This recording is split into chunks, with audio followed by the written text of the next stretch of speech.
Hello everyone, today I am back with my another video. आज के इस video में मैं आपको बताने जा रही हूँ विटामिन डी के बारे में।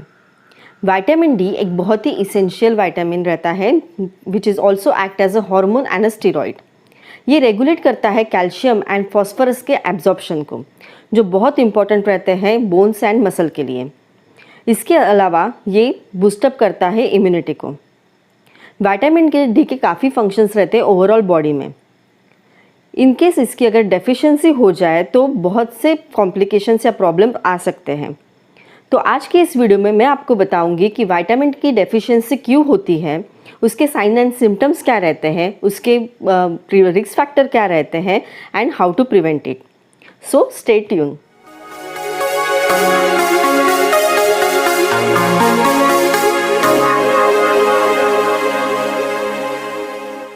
Hello everyone, I am Dr. Rucha and welcome to my channel Physio Rucha। Vitamin D, vitamin D को सनशाइन विटामिन भी कहा जाता है क्योंकि यह प्रोड्यूस होता है इन रिस्पॉन्स टू सनलाइट। जब भी sun rays particularly UVB rays रहते हैं वो स्किन के ऊपर एक्सपोज होते हैं तो स्किन के नीचे जो कोलेस्ट्रॉल रहता है वो एब्जॉर्ब करते हैं सन रेज को और उसके वजह से विटामिन डी प्रोड्यूस होता है। जो एक्टिव फॉर्म रहता है विटामिन डी का यानी विटामिन D3 यानी जिसे मेडिकल टर्म्स में कहा जाता है कोलेकैल्सिफेरॉल, ये बनता है लीवर एंड किडनी में। विटामिन डी एक फैट सोल्यूबल विटामिन है। सनरेज के साथ साथ ये आपको कुछ विटामिन डी रिच फूड्स रहते हैं वहाँ से भी मिलता है, जैसे कि फैटी फिश जो पर्टिकुलरली रहते हैं सैल्मन, टूमा इन जैसे फिश में। सेकेंडली एग योग में मिलता है। थर्ड मिल्क या मिल्क प्रोडक्ट्स में से जैसे चीज़ है, बटर है, पनीर है, योगर्ट है, इसमें से। उसके बाद ये मिलता है ऑरेंज जूस से, सीरियल्स यानी अनाज इससे मिलता है, या फिर मशरूम, इन सब चीज़ों से आपको विटामिन डी मिल सकता है। जो नॉर्मल रेंज रहती है डेली रिक्वायरमेंट की वो है from 400 international unit to 800 international unit. तो ये हो गया है बेसिक विटामिन डी का। तो अभी हम देखते हैं कि ये विटामिन डी की डेफिशिएंसी होती क्यों है। तो इसका सबसे पहला कॉज है इनएडिक्वेट सन एक्सपोजर, यानी जो लोग ऐसी जगह पे रहते हैं कि जहाँ पे धूप ही कम निकलती है तो उन लोगों में विटामिन डी की डिफिशिएंसी हो सकती है। इसका सेकंड है कि जो लोग जब बाहर निकलते हैं तो बहुत ज़्यादा खुद को कवर करके निकलते हैं, इसके वजह से सन उनके ऊपर एक्सपोज नहीं होता। थर्ड है जो लोग घर में ही ज़्यादा रहते हैं या फिर उनका जॉब ऐसा है कि उनको इंडोर ज़्यादा रहना पड़ता है। इसका सेकंड कॉज है जो लोग प्रॉपर डाइट नहीं लेते, पर्टिकुलरली जो विटामिन डी रिच फूड रहते हैं वो नहीं लेते। इसका थर्ड कॉज है जो लोग बहुत ज़्यादा सनस्क्रीन का इस्तेमाल करते हैं तो उसके वजह से उनकी स्किन एब्जॉर्ब नहीं कर पाती है सनरेज को। इसका फोर्थ कॉज है जिनको बहुत लंबे समय से लीवर या फिर किडनी का प्रॉब्लम है, क्योंकि उसकी वजह से जो एक्टिव फॉर्म रहता है विटामिन डी का वो बन नहीं पाता। इसका फिफ्थ कॉज है स्ट्रेस। स्ट्रेस के वजह से एक हार्मोन रहता है कॉर्टिसोल नाम का, वो बहुत ज़्यादा बनता है और वो हार्मोन इनहिबिट करता है विटामिन डी को। तो ये हो गए कुछ कॉजेस विटामिन डी डेफिशिएंसी के। तो अभी हम देखेंगे कि किस वजह से विटामिन डी डेफिशिएंसी के चांसेस बढ़ते हैं। तो सबसे पहले है एज। आफ्टर 65 जनरली प्रॉपर जो सनलाइट है वो स्किन एब्जॉर्ब नहीं कर पाती है एंड विटामिन डी प्रोड्यूस नहीं कर पाती। सेकंड है डार्कर टोन पीपल। जो सांवले रंग के लोग रहते हैं उनमें मेलानिन ज़्यादा रहता है और उसके वजह से उनको विटामिन डी की डेफिशिएंसी के चांसेस बढ़ते हैं। थर्ड है ओबेसिटी। ओबेस लोगों में फैट सेल बहुत ज़्यादा रहते हैं और वो विटामिन डी को एक्सट्रैक्ट कर लेते हैं। फोर्थ है जो 5 साल के नीचे के बच्चे रहते हैं उनमें विटामिन डी डेफिशिएंसी के चांसेस ज़्यादा रहते हैं।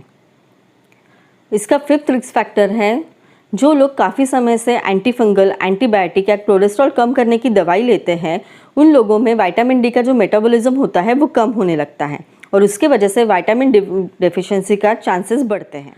इसका सिक्स रिस्क फैक्टर है कि जिन लोगों को लीवर, किडनी या इंटेस्टाइन के कुछ डिसीजेस है काफ़ी समय से, क्योंकि लीवर एंड किडनी इसके एक्टिव फॉर्म में कन्वर्ट करता है विटामिन डी को एंड जो इंटेस्टाइन रहता है वो एब्जॉर्ब करता है विटामिन डी को फूड में से। तो जिनको ये बीमारी है उन लोगों में भी विटामिन डी डेफिशिएंसी के चांसेस ज़्यादा रहते हैं। तो ये हो गए हैं रिस्क फैक्टर। अभी हम देखते हैं कि इसके सिम्टम्स क्या रहते हैं। तो सबसे पहला सिम्टम है वीक बोन या फिर joint pain. Vitamin D regulate करता है कैल्शियम एंड फॉस्फोरस के एब्जॉर्प्शन को, जो बहुत इसेंशियल रहते हैं बोन ग्रोथ के लिए। विटामिन डी की वजह से कैल्शियम की लेवल भी कम होने लगती है और उसके वजह से बोन की जो डेंसिटी है वो भी कम होती है और बोन वीक हो जाते हैं। ड्यू टू दिस जो फ्रैक्चर रहते हैं उसके भी चांसेस बढ़ते हैं।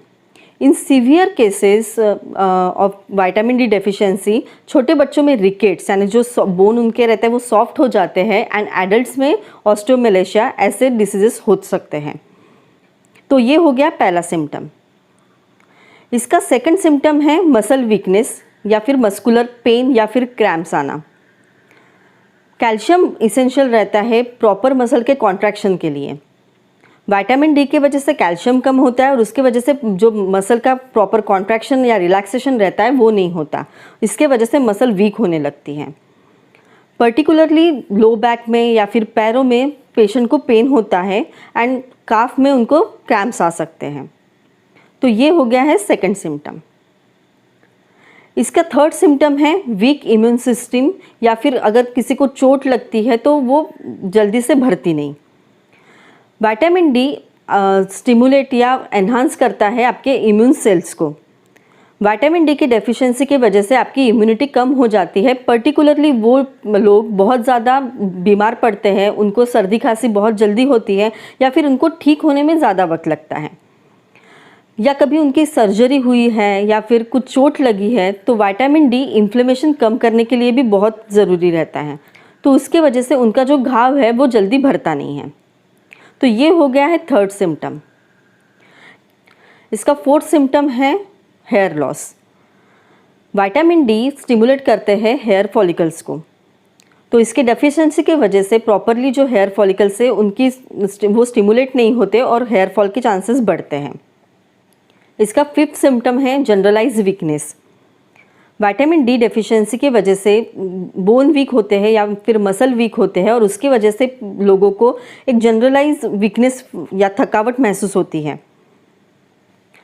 इसका सिक्स्थ सिम्टम है मूड स्विंग या फिर डिप्रेशन। विटामिन डी बहुत इसेंशियल रहता है नॉर्मल ब्रेन फंक्शनिंग के लिए। ये रिलीज़ करता है न्यूरोट्रांसमीटर लाइक सेरोटोनिन और डोपामिन, जो कि बहुत इंपॉर्टेंट रहते हैं आपके मूड अच्छा रखने के लिए। तो इसके डेफिशिएंसी की वजह से ये जो न्यूरोट्रांसमीटर रहते हैं वो भी कम होने लगते हैं और उसकी वजह से पेशेंट डिप्रेस फील होता है या उनके मूड में सडन चेंजेस होने लगते हैं।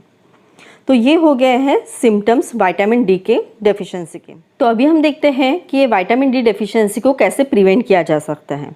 तो सबसे पहले है एंड इम्पॉर्टेंट है सन एक्सपोजर। आपको धूप लेनी है कम से कम 15 to 20 minutes at least thrice a week. उसके बाद है आपके डाइट में आपको इंक्लूड करना है vitamin D rich foods. Third है इनकेस आपको लीवर, किडनी या फिर इंटेस्टाइन से रिलेटेड कुछ डिसीजेस है तो उसकी आपको प्रॉपर ट्रीटमेंट लेना है। फोर्थ है अगर आपका वेट ज़्यादा है तो आपको प्रॉपर एक्सरसाइज या डाइट लेके आपको वेट को कंट्रोल करना है। फिफ्थ है इनकेस आपको बहुत ऐसे कुछ तकलीफ़ें लग रही हैं तो प्रॉपरली आप विटामिन डी की लेवल चेक कीजिए और उसके बाद डॉक्टर के एडवाइस से प्रॉपर उसकी सप्लीमेंट लीजिए। सप्लीमेंट आइदर आप उसके लिए टैबलेट्स रहते हैं, सैशे रहते हैं या फिर इंजेक्टेबल रहते हैं। तो ये हो गए हैं कुछ प्रिकॉशनरी मेजर्स जिसके वजह से आप विटामिन डी डेफिशिएंसी को प्रिवेंट कर सकते हैं। तो आज का ये वीडियो अगर आपको इन्फॉर्मेटिव एंड यूज़फुल लगा है तो प्लीज़ लाइक एंड शेयर। अगर आपने मेरे चैनल को सब्सक्राइब नहीं किया है तो please subscribe my channel and not forget to hit the bell icon. Thank you for watching.